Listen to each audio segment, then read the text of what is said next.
You know I'm right.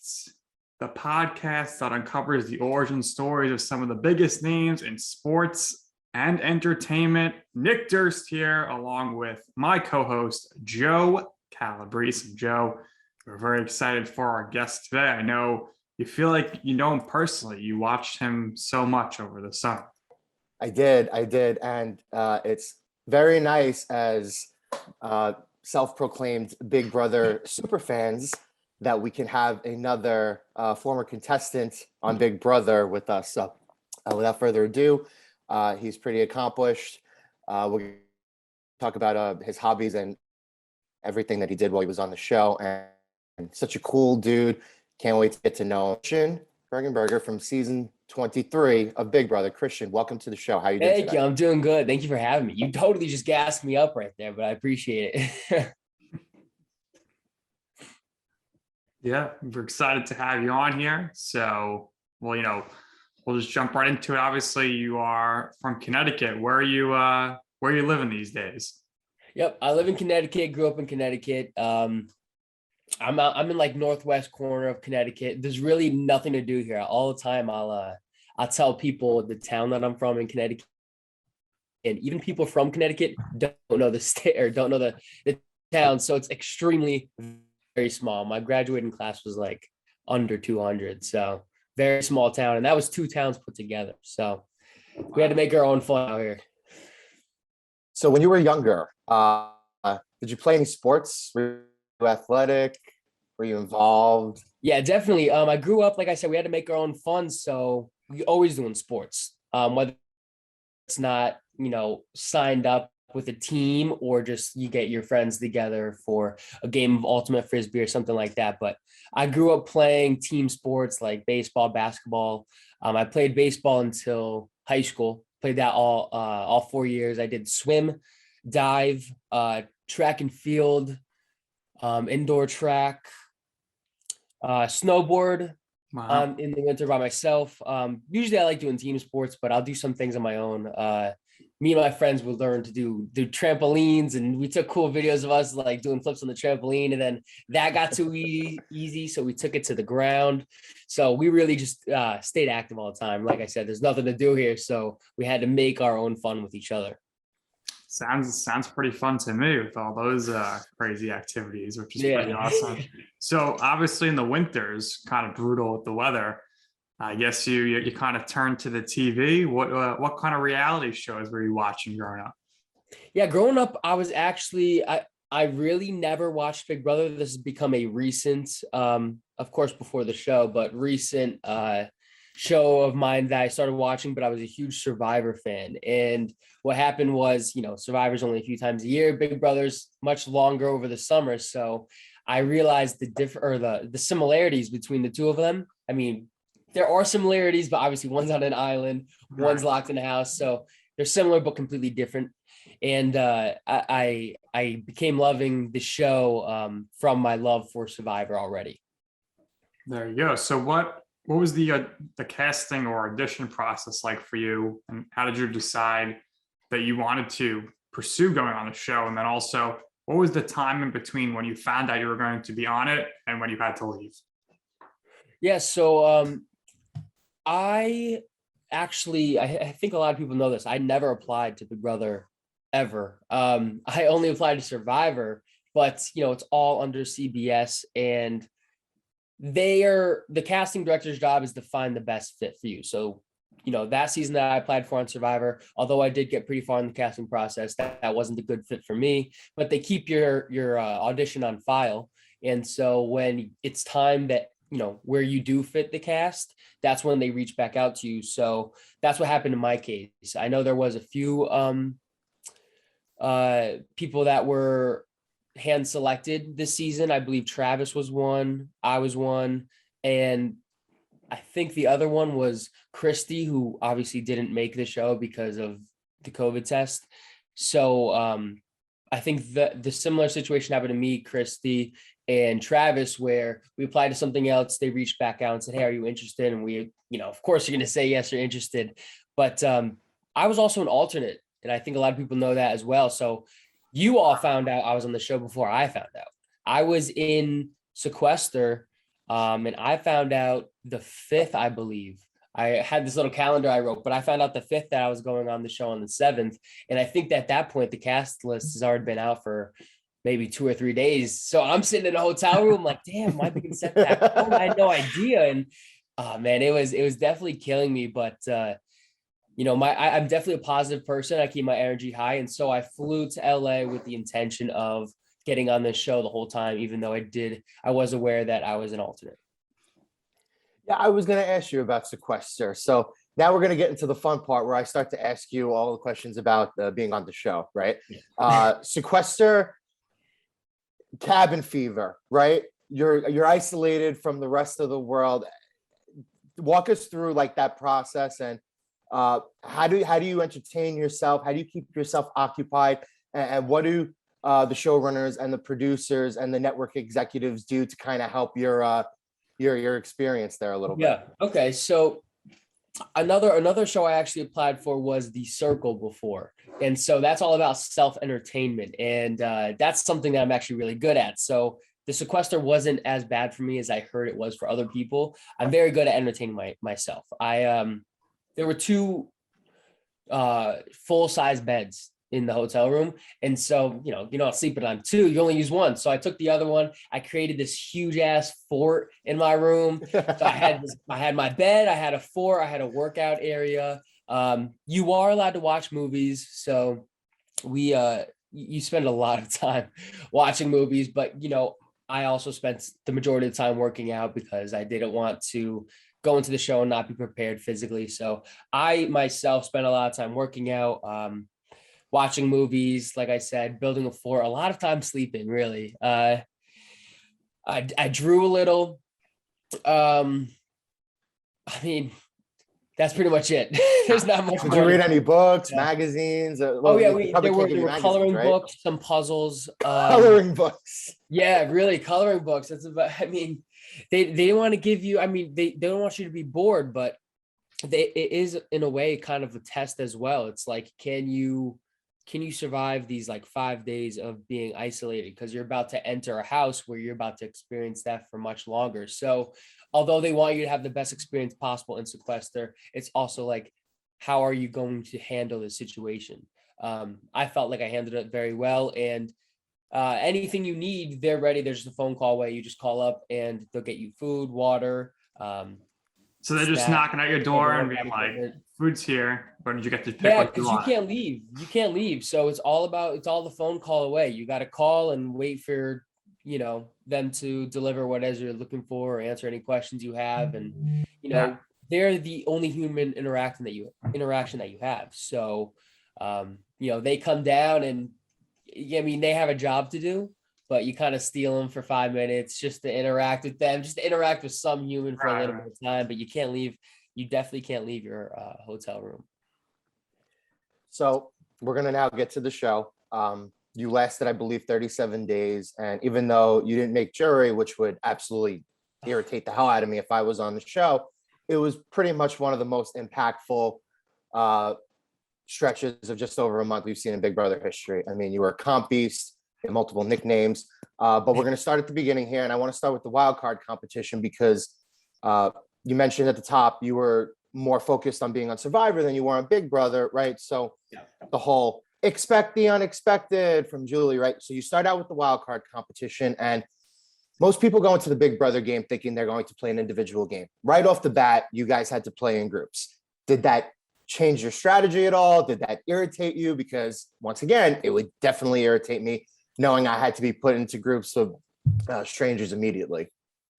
So I don't know what was going on in my head, but I had the biggest gut feeling in the world that this was going to be a team season. I had absolutely no information that would have led me to believe that, but I had a few conversations before I left with my friends who watched the show, and I was like, what if it's a team? They're like, that doesn't happen. I was like, okay, what if it is?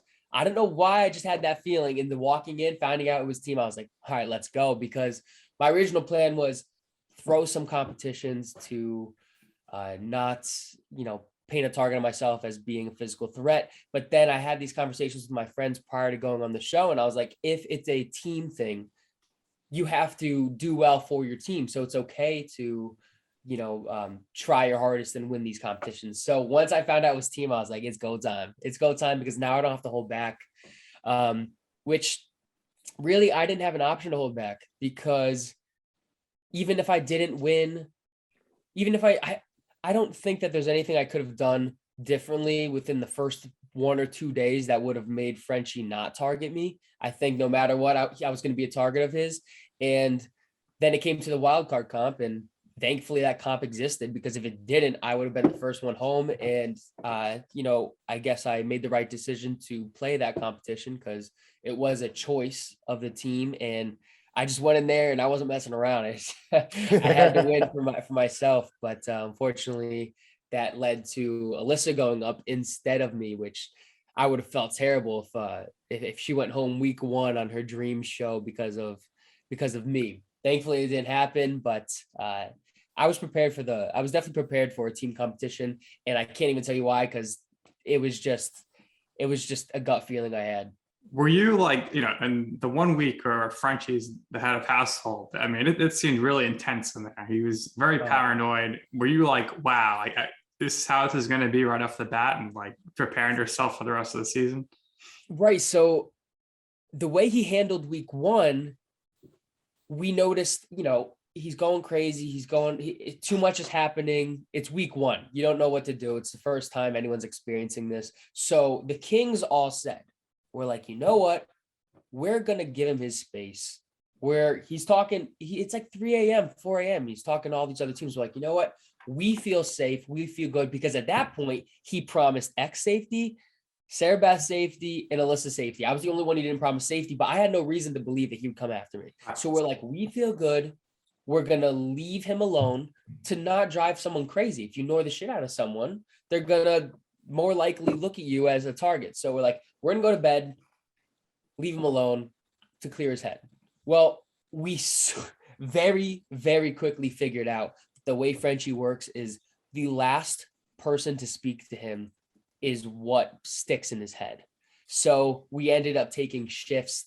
And this was every single night after Alyssa was nominated. We ended up taking shifts. Some people would go to sleep. Other people would wake up. We just needed to be someone from the Kings needed to be around Frenchie in every single conversation, so that once the conversation ended, we can steer it or redirect it to not at us. And that's what works with Frenchie. It's really the last person to communicate with him. And thankfully we found out that part of him pretty quickly, but it definitely took a little bit because we had someone up on the block week 1 that was from our team, which obviously we didn't want.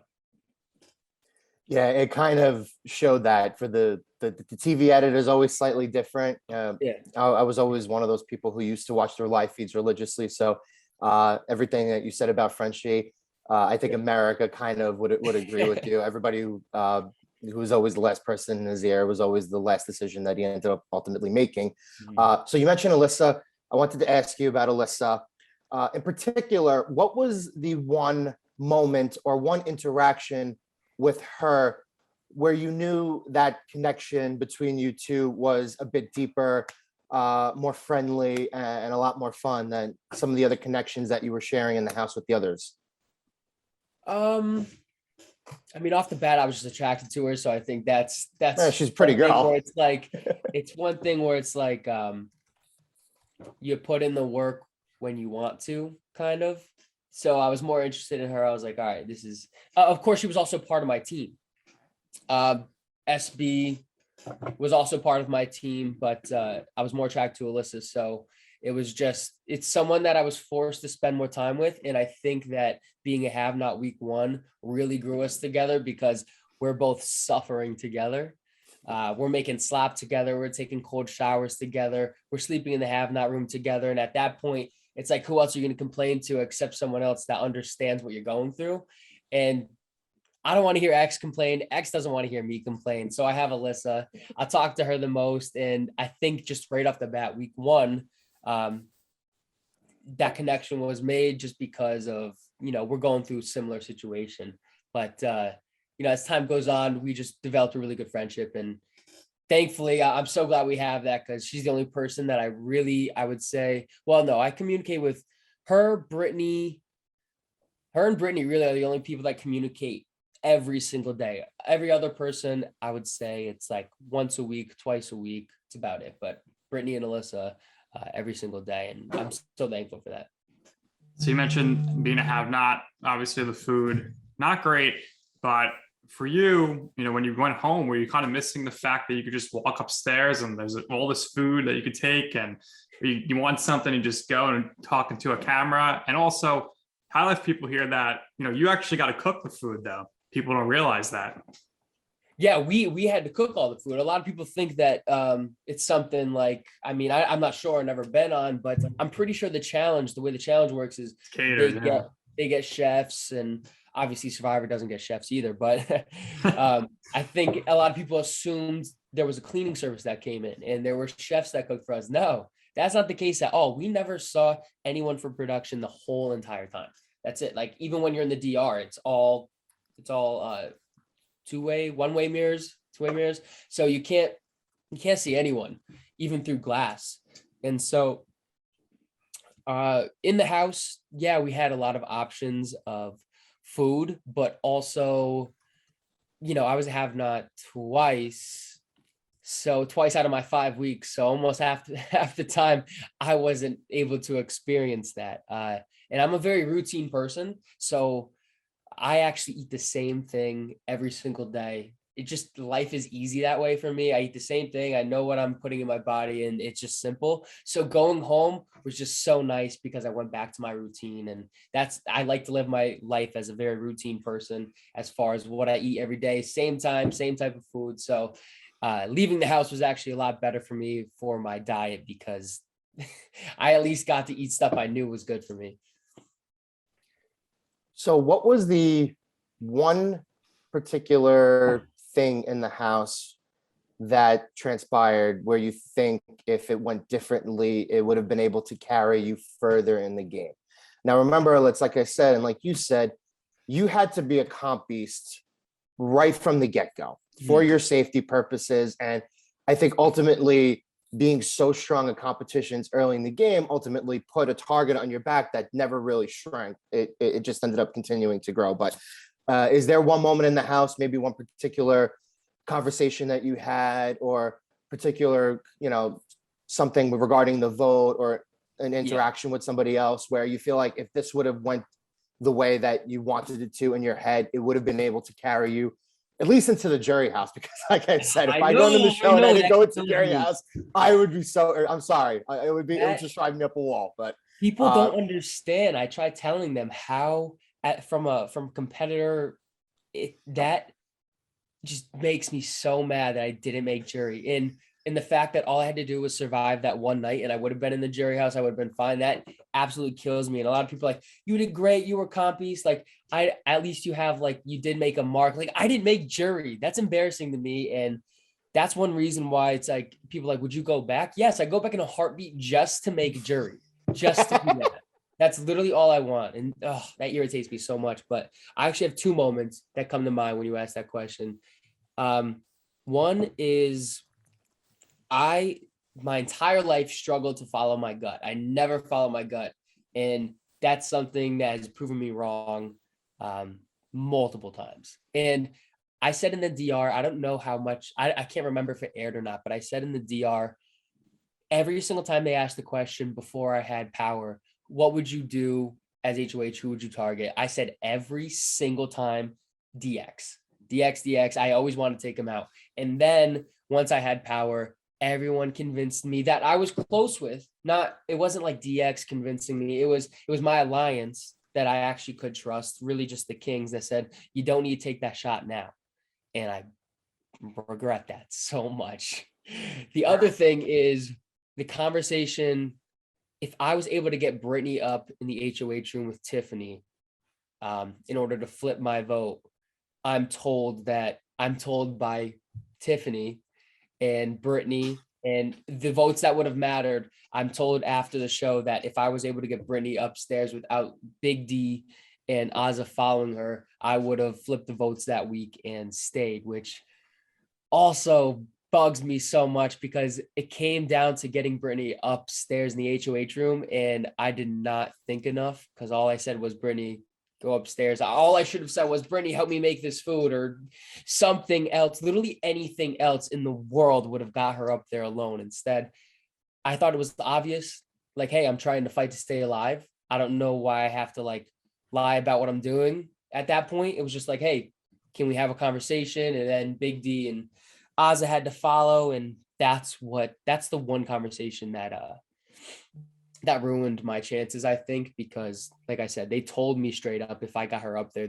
the chances of you staying were extremely high, because I just feel like I really campaigned really well that week. And I was told I did. And a lot of the arguments that came after mine were my arguments from a different voice. And that's what I realized. A lot of times people are like, all right, so this is what Christian told me.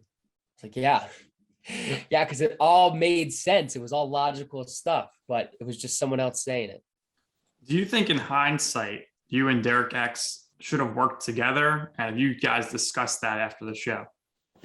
Yeah, we should have, but it must day 1 or 2, and he had Travis, and I was like, I'll never be Travis. I was like, I can fill those shoes. So if you're not with me, I mean, I guess that doesn't mean you're against me, but I took Travis out. I took his number 1 out. And so it's like, this game is hard to trust people. And I don't think that he could trust me being someone that took out his number 1. And I don't think I could trust him being someone that, I mean, Frenchie said that he was saying all these things about me, which we found out later wasn't true. So Frenchie played it very smart as far as pinning us all against each other. And so we should have worked together, but we didn't have the trust. And that's the foundation of our relationship, considering we met 2 days ago. Yeah. And the only way that things weren't going to play out the way they did is if you two worked together, because you were the only two that would have had any shot to just run the house. So we'll see. Maybe Joe, like you said, maybe those two will be on All-Stars together, because they were two All-Stars. early exits. I would assume, Christian, if you were on All-Stars, you're going to work with whoever is from your season. If you were in that scenario, because you have the trust. One more time. And so I would assume if you went on All-Stars, if there was somebody else from your season, automatically that's who you'd work with. Oh yeah, because we already have a foundation of a relationship. Very true. Right. I would agree. But that's the planning that you plan, and then your strategy changes in 2 days. So right. You'd like to think that. Yeah. So question for you about, walk us through how the house is, and, there's different parts of the set. Are they telling you like, hey, like, don't go, we can't go over here, we're setting stuff up, we're blocking things out. How are you guys avoiding seeing, what the competitions are going to be? So you can't see out. There's a sliding door into the backyard, and the sliding door closes from the inside, and then there's like a garage type door on the outside, and so you can't. There's no way of seeing it. You're in the house, you're locked away, so you just can't see anything. There's no way of even getting around that. So when the backyard's closed, they're building a competition, and you just wait for the garage door to open, and then it's time to compete. But they don't have as much of an influence on where you go within the house, because I mean, all the doors are open except for the storage room, which the storage room in the DR, where you have to have permission to go in. But besides that, you have free reign in the house. Good to know. Good to explain that. Always wondered about that with the garage, so that makes a lot of sense. Now, for you, obviously, your life has changed since the show. So for you, after you're getting home, how many followers did you gain on social media from the time you left to when you got home? I believe I left, we're talking specifically like on Instagram, because that's a platform I use the most. Before I left, I think I had maybe 3,000 followers. Right now I'm at 57,000, which is a big growth for sure. And Twitter went up. I think I'm at 17,000 now. I had a good following on TikTok already, so that was at 58,000. But Instagram was where all the big growth was. The thing about social media now versus before is, I would go on social media before going on the show, and I would scroll through my, like feed to see what other people post. And that's how you're supposed to use social media. That's how you enjoy it. And now I go on to post, look at DMs, and get off, because it's no longer enjoyable anymore. Now I'm posting for my fans to stay in contact with me because I don't want to go ghost. Yeah. But it's stressful being on there a lot. And then like going through DMs, it's, see what partnerships or companies hit you up. And so the fact that I'm required to go on now makes it a little less fun. But it's definitely, my opinion on social media has changed for sure since coming off the show, which it's unfortunate because I really did enjoy it before. Yeah, I think with your follower growth, you've reached that threshold that constitutes you being an influencer now. And I like the fact that you mentioned that companies reach out to you, people reach out to you. I wanted to specifically ask you how that growth has led you to other opportunities, because if you scroll through your Instagram feed, you see that you do some modeling and you do some, other appearances outside, of the show. So how did those opportunities come out, and did they come about just by having different people and different companies, reach out to you and finding you through your experiences from being on Big Brother? Yeah, so in all honesty, I don't think that my number on followers actually led to anything that I've done post season, and I'll explain more what the number actually leads to. But when it comes to my career, before leaving on the show, I already had a good team set up. So show or not, I still would have the photo shoots and the bookings that I have, because when it comes down to a legitimate acting or modeling career, it doesn't matter what your reach is. It matters how good you are. Unless we're talking A-list celebrity, then if someone's going to be like, we want Brad Pitt in this Gucci commercial, sure, there may be someone else that's more qualified as a model. But when you're that big of a celebrity, that's when it leads to those type of jobs. But I'm obviously not there. So they still want a quality candidate over someone with a good following at this point. But really, when it comes to followers, it comes down to stupid stuff. Like your hair, because it's great. Exactly. You have to show me how to. Oh man, the your curls hair like that with the curls.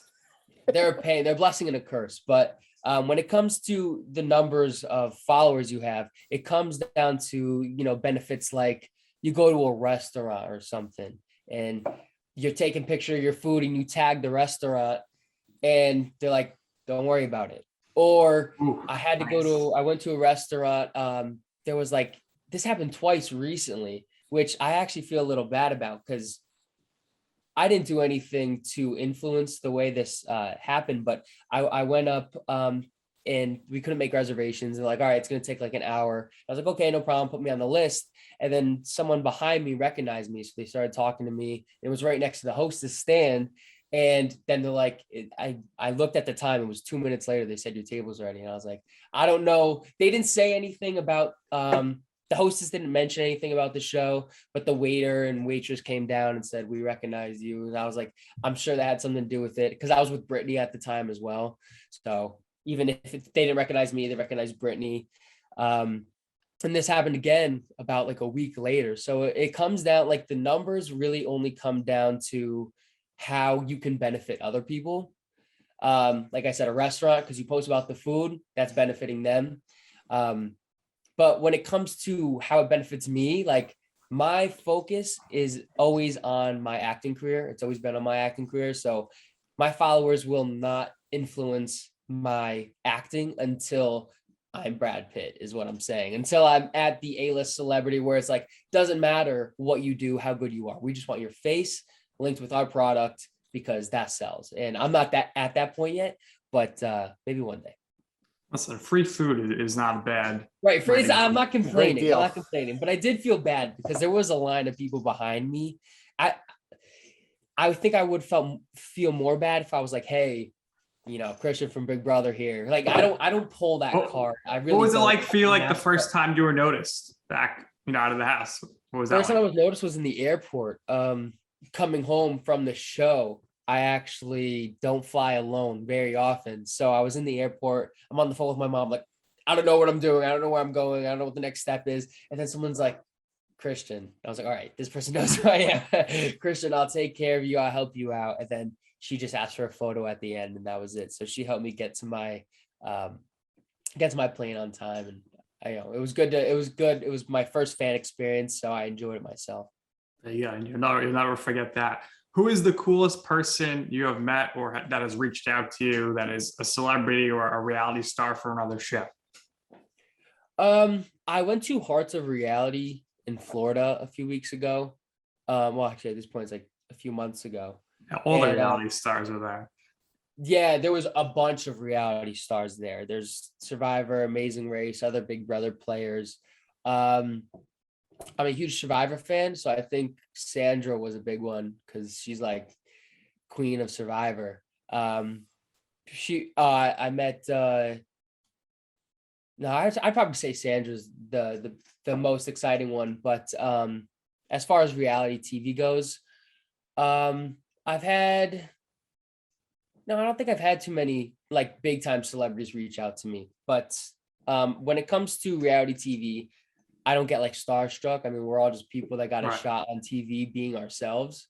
I'm more starstruck by like singers, actors, because, that's something that they take dedication and time out of their life to, get that craft down. And that's something that I am envious of because I really want to get there myself. But yeah, Hearts of Reality was just overwhelming with reality TV stars not because of who they are.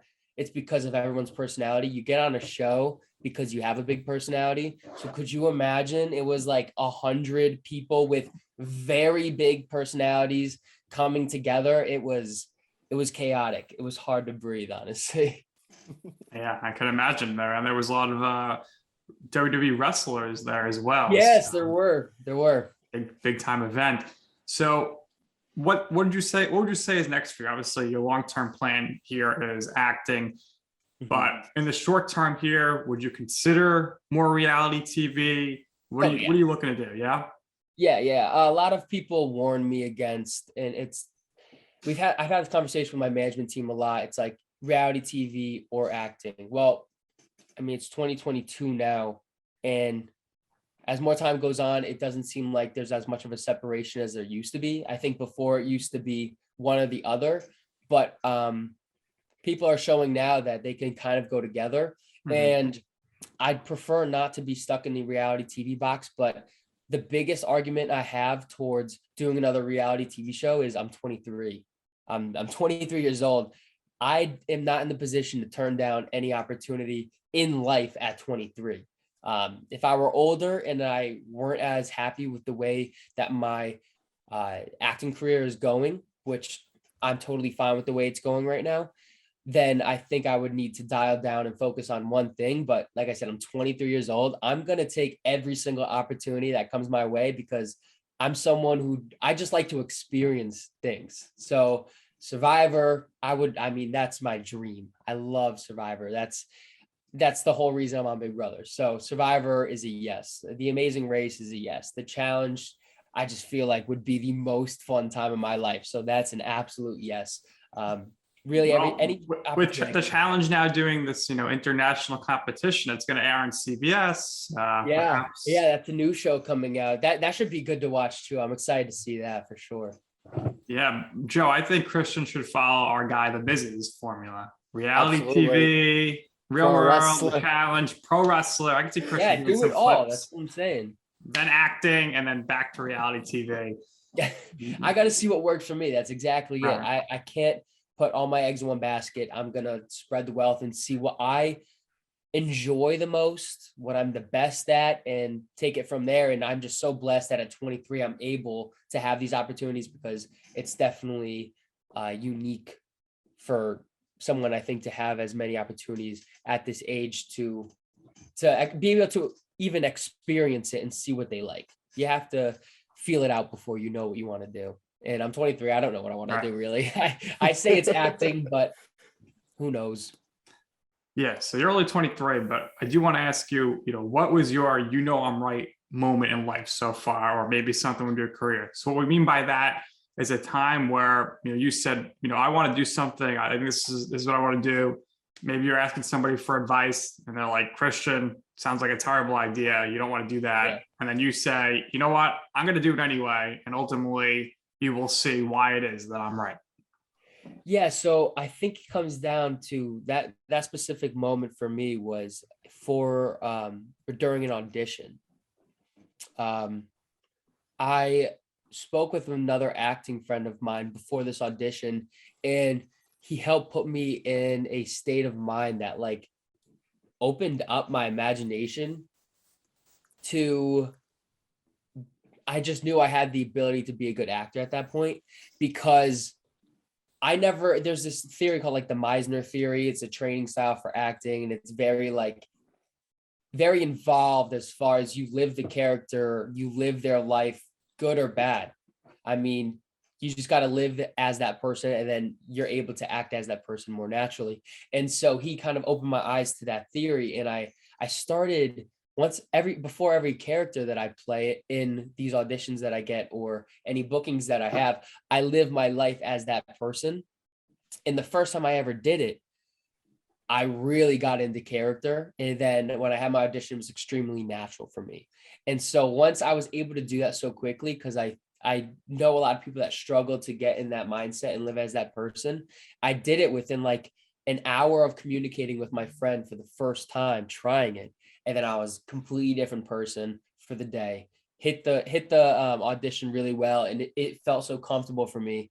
And that was the moment where I was like, okay, I actually have more talent than I thought I did. And I think that this is the perfect career for me, not only because it was natural for me, but also because of how much I enjoyed it.